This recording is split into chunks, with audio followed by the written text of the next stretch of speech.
Yo, yo, yo, what is going on, IK fam? BN, we are back again today.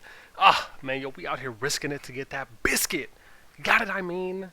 I think I just showed a little bit of my age with that one. Okay, so excited because I want to dive in today and talk about an extremely important topic. And yes, I know a lot of the things I talk about are important. What can I say? I'm Mr. Kingdom Builder, right? I'm bringing it to you. In-depth knowledge, experienado, not to be confused with Sharknado. Let's stay on topic. Point here is I want to talk about good player psychology and setting your alliance up for good, successful sieges, and how poor sieges or failing sieges can demoralize players and play a factor for if players potentially leave your alliance. Maybe they'll go join another. Maybe they'll just slowly lose a little bit of activity here and there for some of them.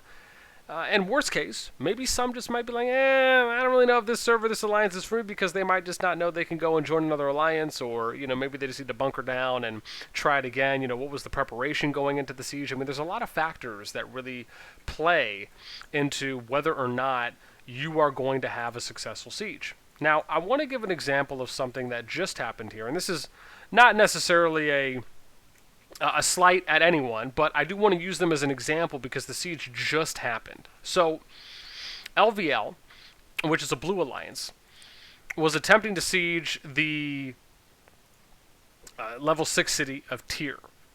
Now, the level 6 city, right, you can check and see this for yourself, right? The garrison power is 49,661. And I'm not going to do a deep dive breakdown on many cities and their garrison powers, but I do want to give this as an example for how you, as players, officers, and as alliance leaders, can check these things beforehand. I have a specific video that talks about how strong you need to be before you siege a city. In addition, how many players you really need above the garrison power. Now, keep in mind, the garrison power for a city is directly related to your troop power, right? It's not lord power, right? So that's dear God, I can't even click on the right thing. It's not lord power, right? So it shouldn't be confused with that. It is troop power. Right, so anyone that is below that 4966 range, right, and you can see here there's, well now we do, right, our top 100 now, or our bubble player is above the garrison power range.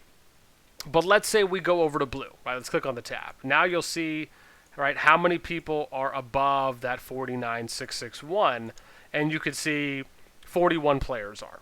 Now, to be fair, you need to be a little bit above the garrison power. I'd say like around 500 to 1,000, maybe 1,000 minimum, right, to really have a higher chance of getting successful one garrison sieges off of it, right? And that's really what we're talking about.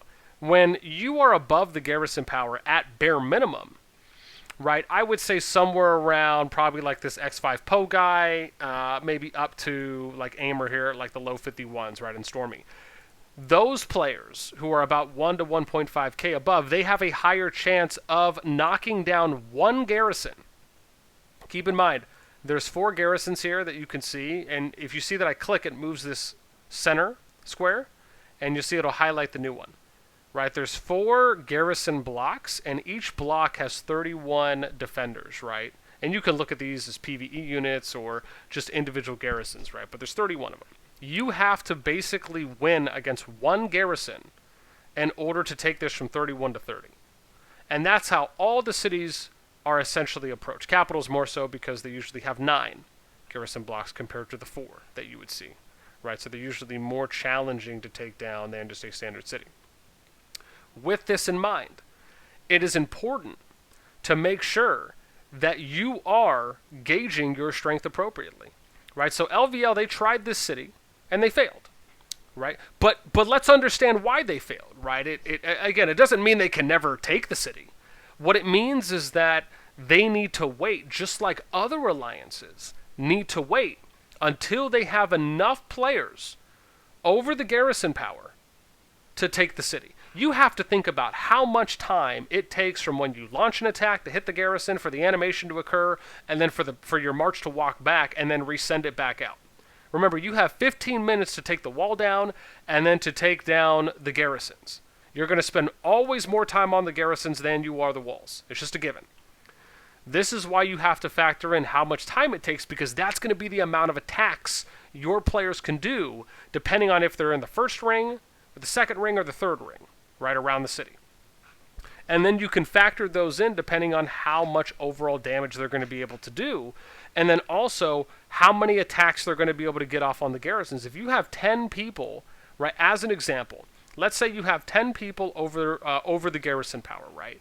And let's say you align those 10 people up closest to the city, right? And let's just say on average it takes, as a simplistic, let's just say 20 seconds, right? Let's say it takes 10 seconds for your march to get there, do the animation, and then the closing animation and come back home, right? So that's 20 seconds it takes to launch one attack, right? Or let's say 10 attacks, right? That means that you're taking down, there's 31 here, so that's 124 garrisons. And every 20 seconds, you're doing 10 attacks, okay?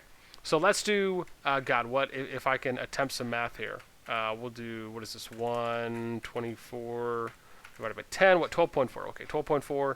We're going to times that by 20 for 20 seconds. And then we're going to divide that by 60 for 60 seconds per the minute. So you're looking at about 4 1/5 minutes that it's going to take if you had 10 people over the garrisons once you get the wall down, right? And that's only assuming that you have 10 people that are going to be able to each get a successful hit each attack, right? And again, these are soft numbers, but it just goes to show you that you need enough people above that, right? So let's look at, to give an example, let's look at level, right? And let's look at, if we just kind of go down the list here for blue, right? Let's look at level and see how many people, and I don't know if anything has changed, because I know we're doing this shortly after they did their siege. And keep in mind, we're looking for 49661. Okay, so they got one person, Zikub, at 51953. He's probably able to get successful one hits off. And then let's look at if there's anyone else here. Okay, so see, now we're below 49661. So again, they had one person, maybe two, if we want to give them the two conservative prior to us making the video. But still, right, not enough at all, right? You can even see here, just from doing the level 6, like let's say it took them 5 minutes to do the wall. You need at least 4.5 to 5 minutes if you're giving yourself a little extra cushion, because you also have to factor in that players have to replenish troops if they're not at a full training grounds capacity. So the 4 minutes, the 4.13 minutes is based on you having max training grounds capacity and you're just going through. Usually, everyone is going to have to replenish troops maybe 1 to 2 times at minimum. With that in mind, you're probably looking at more like 5 to 6 minutes, right? If you factor in each of the players having to do that, and you're trying to give yourself a little bit more of a cushion window. So now you're looking at about potentially 11, 12 minutes, right, to do the siege if you're just at minimum threshold of having those 10 players over the garrison, right? That doesn't give you a large margin of window, a decent amount, but it's not a big amount.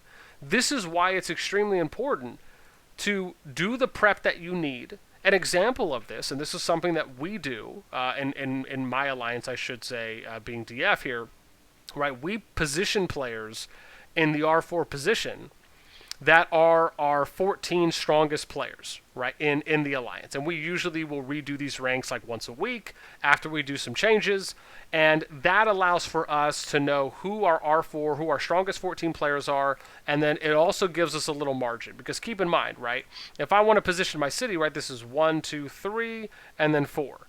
4 on this side, that's 8, 2 here, 1, 2, that brings me to 10, 1, 2, that brings me to 12.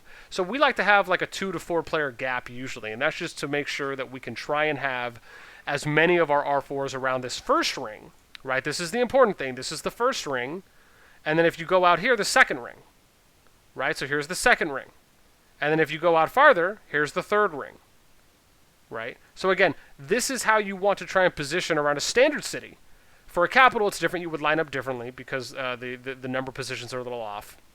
But these are good practices that hopefully alliances and players and officers take into account so you can understand how strong you need to be. Now, as I said, it does not mean that you will not be able to capture a high level city. It just means that you have to wait longer until your players power up. If you're not strong enough to take a city, it's not the end of the world. We don't just need to disband and kick everyone and throw the biggest fit in the world. We just need to be patient and keep applying daily best practices to level ourselves up so we can eventually be strong enough to do so. With that in mind, that is it for me today. I really just wanted to share this video because I get questions often about people asking me, how strong do we have to be to do a siege? What happens if we fail? And I just wanted to try and clarify a little bit because really in the end, it is not the worst thing, but there are good practices that you can apply to make sure that you have, hopefully, all successful sieges going forward. And it doesn't matter how long it takes, right? Try not to fall into the peer pressure when you see players saying things like, hey, why haven't we attacked a city in forever? Hey, are we going to take a city today? Are we going to take a city today? Are we going to take a city? Okay, we get it. Thank you. Okay, thank you. Are we there yet, kids? But seriously, right?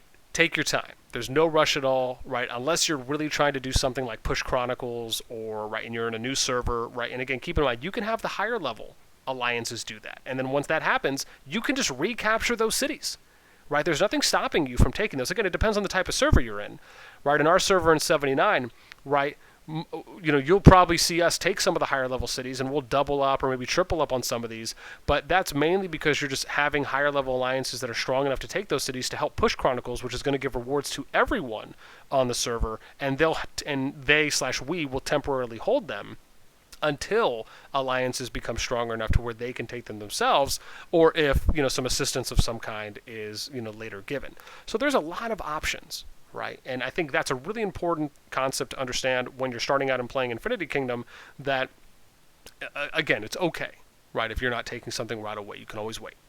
That's it for me. I hope everyone enjoyed today's video. Let me know what you guys think in those comments down below. And until next time, just so you know, I am grinding out Dito for all of you people. And oh my gosh, I've gone through I can't even know where I'm at right now, 17 or 18 servers so far. And man, I only have 10 data piece collections on her, so I'm hoping that I'm going to be able to find her a little bit soon because she's the last one I have to do for the water march, so hopefully that'll come out tomorrow at the earliest. But man, it's a lot of work, and I hope people appreciate it when it comes out. But that's it. I'm out. Until next time, we will catch y'all later.